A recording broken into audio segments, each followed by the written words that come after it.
अस्सलाम वालेकुम वीवर्स, आई इवेंट्स के यूट्यूब चैनल से मैं हूं आपका मेज़बान मोहम्मद उस्मान और उम्मीद है कि आप सब खैरियत से होंगे। वीवर्स, आज की इस वीडियो में थोड़ा सा ओवरव्यू मैं दूंगा जो बांग्लादेश में इस वक्त चल रहा है या जो हो चुका है उस हवाले से। और ये एक जनरल चीज़ें हैं जो हर बंदे को पता होनी चाहिए कि यार आखिर ये चीज़ें किस तरह से, क्या रीज़न थी कि हसीना वाजिद को इतने टाइम के बाद यकदम से जो है वो रिज़ाइन करना पड़ गया। तो वीडियो शुरू करने से पहले आपको दो चीज़ों के बारे में पता होना चाहिए, एक रज़ाकार और दूसरा फ्रीडम फाइटर्स। ये कौन लोग थे? फ्रीडम फाइटर्स वो लोग थे जिन्होंने 1971 में जंग में हिस्सा लिया था और बाद में मतलब बांग्लादेश में आ गए थे, आज़ादी में किरदार अदा किया था। और रज़ाकार का मतलब है दहशतगर्द। हमारे पाकिस्तान में तो वर्ड और तरह से ज़रा इसको देखा जाता है, जबकि बांग्लादेश में रज़ाकार को कहा जाता है दहशतगर्द। और बात यहाँ से स्टार्ट हुई कि 1972 में बांग्लादेश में एक कोटा रखा जाता है जिसमें उन लोगों को शामिल किया जाता है जिन्होंने बांग्लादेश की आज़ादी में अपना किरदार अदा किया है। मींस के वो लोग जिन्होंने जंग लड़ी थी उनके लिए 56% इज़ नॉट अ जोक। 56% जो है वो उनके लिए कोटा रख दिया जाता है कि यार इनको सरकारी जो सीट्स हैं उसमें 56% मींस के हाफ से भी ज़्यादा सीट सिर्फ उनको जाएंगी। और उसके अलावा जो था वो बाकी माइनॉरिटीज़ के लिए था, थोड़ा बहुत डिसेबल जो लोग थे उनके लिए, और मेरिट के ऊपर मतलब बहुत कम था। तो स्टूडेंट्स को इस चीज़ से इशू था। मींस के अब सवाल ये आता है कि यार सिर्फ ये स्टूडेंट्स ही क्यों निकले थे।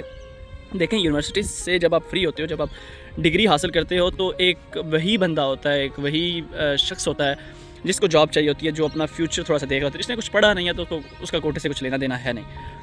तो स्टूडेंट्स ने इसलिए ये तहरीक चलाई थी कि इस कोटे को कम किया जाए या ख़त्म किया जाए।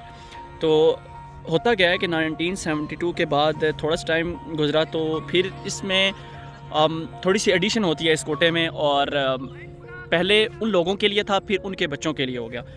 टाइम गुजरता गया, फिर थोड़ी देर बाद इन्होंने एक नई एडिशन की। इन्होंने उस कोटे में एक और चीज़ ऐड की कि अब उनके बच्चों के आगे बच्चे, मींस के तीसरी नस्ल, और ये फिर चीज़ें स्टार्ट हो गई, चलना स्टार्ट हो गई। तो ये जो तहरीक थी ये अभी की नहीं है यार, ये सिर्फ इस्लामी जमीयत तलबा जो एक स्टूडेंट यूनियन है वहाँ पर, ये सिर्फ उसने नहीं ये चलाई, ये इसमें जनरल पब्लिक भी मौजूद थी। क्रेडिट ठीक है आपको लेना चाहिए, लेकिन इसमें जनरल लोग भी बहुत ज़्यादा थे।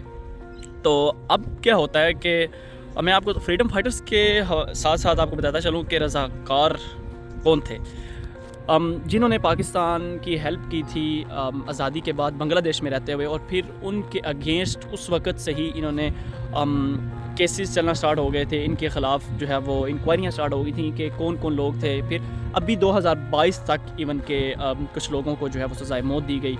और नो डाउट कि वो कुर्बानियाँ ज़ाहिर है अभी काम आई हैं, वो ज़ाया नहीं हुई और आज़ादी मिली है बांग्लादेश को। लेकिन जो बात है कि ये हुआ कैसे, एक दफ़ा ये हुआ था कि ये कोटा ख़त्म कर दिया गया था हाई कोर्ट की तरफ से। फिर क्या होता है, कुछ टाइम के बाद कुछ बच्चे, कुछ स्टूडेंट्स जो कि उनके रिलेटिव्स में थे या उनके जो एंसेस्टर्स थे जिन्होंने 1971 की जंग में हिस्सा लिया हुआ था, तो उन बच्चों ने क्या किया कि 5 से 6 लोग थे वो जिन्होंने दोबारा से एप्लीकेशन दी और ये कोटा बहाल हो गया।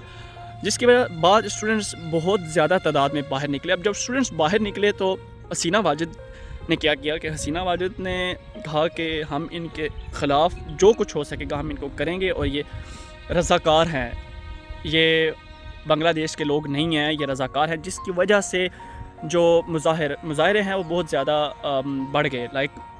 एक देखें, एक स्टूडेंट है जो पढ़ने वाला है, जो अपने हक़ के लिए वहाँ पर बोल रहा है, उसको आप रज़ाकार कह देते हो, उसको आप दहशतगर्द कह देते हो कि यार तुम जो हो बांग्लादेश में रहते हुए तुम पाकिस्तान की हेल्प कर रहे हो।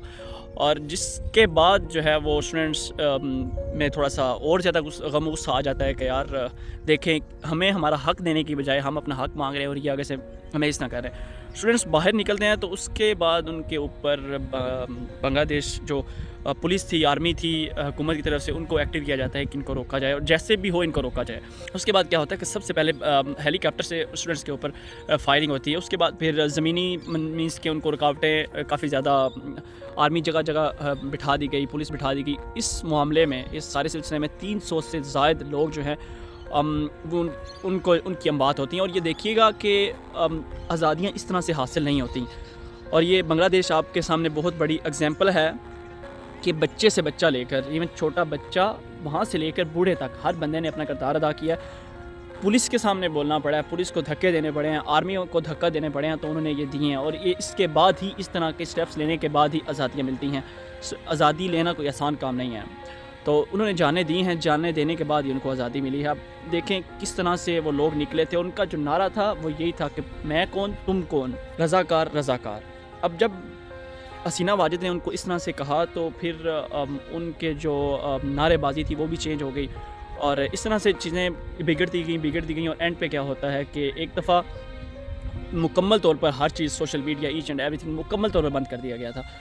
और फिर क्या होता है, सुप्रीम कोर्ट अपना फ़ैसला वापस लेती है, लेकिन स्टूडेंट्स जो हैं वो पीछे नहीं हटते। और फिर एक बहुत बड़ा मार्च ढाका की तरफ जो है वो निकलता है, जिसके नतीजे में हसीना वाजिद को मींस के हालात जो हैं वो कंट्रोल से बाहर हो गए थे। आर्मी ने काफ़ी ट्राई की, लेकिन उनसे कंट्रोल हुआ नहीं, जिसकी वजह से फिर हसीना वाजिद ने उसको रिज़ाइन करना पड़ा। और ये बांग्लादेश की तहरीक में, ये हिस्ट्री में ये पहली दफ़ा हुआ है कि इतने सारे स्टूडेंट्स, इतने सारे लोग, मींस कि वो सिर्फ स्टूडेंट्स नहीं थे, वो जनरल पब्लिक भी थी, और सब लोग जो है वो बाहर निकले, जिसके नतीजे में फिर हसीना वाजिद को जो है वो छोड़ना पड़ा, उसको इंडिया रवाना होना पड़ा। क्योंकि एक वही उसका सबसे शुरू में जो है वो उसको लेके चल रहा था।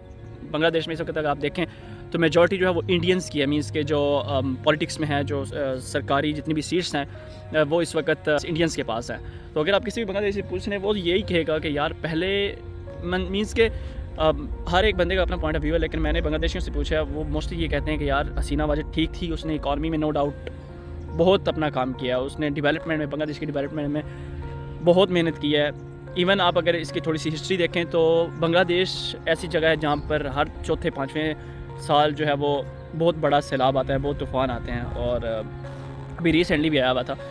तो मतलब ये चीज़ें हैं, और इस तरह से जो है वो हसीना वाजिद को जाना पड़ा, उसको छोड़ना पड़ा। सिर्फ क्या था कि स्टूडेंट्स को उनका राइट नहीं दिया गया, ये कोटा था जिसकी बिना पर ये सारा कुछ, ये सारे दंगा फसाद हुए हैं।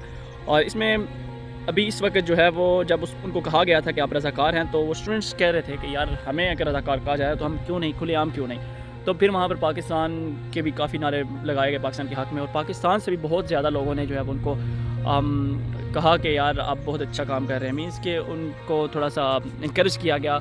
और इस तरह से बस वो चीज़ें थी। और मीन्स के मैं आपको सिर्फ यही बताना चाह रहा हूँ कि जो शॉर्ट है वो यही है कि ये 2-3-4 चीज़ें थी जो कि बेसिक थी कि कहाँ से ये चीज़ें स्टार्ट हुई और किस तरह से ये चलती आ रही थी, ताकि हर बंदे को पता होना चाहिए कि यार आखिर बांग्लादेश में जो ये रीज़न्स थी इस सारे दंगा फसाद की, वो क्या थी और क्या वजूहात थी कि जिसके बना पर इतने स्टूडेंट्स बाहर निकले थे। तो वीडियो के आखिर में मेरी आपसे गुजारिश है कि चैनल को जरूर सब्सक्राइब कीजिएगा। अल्लाह हाफ़िज़।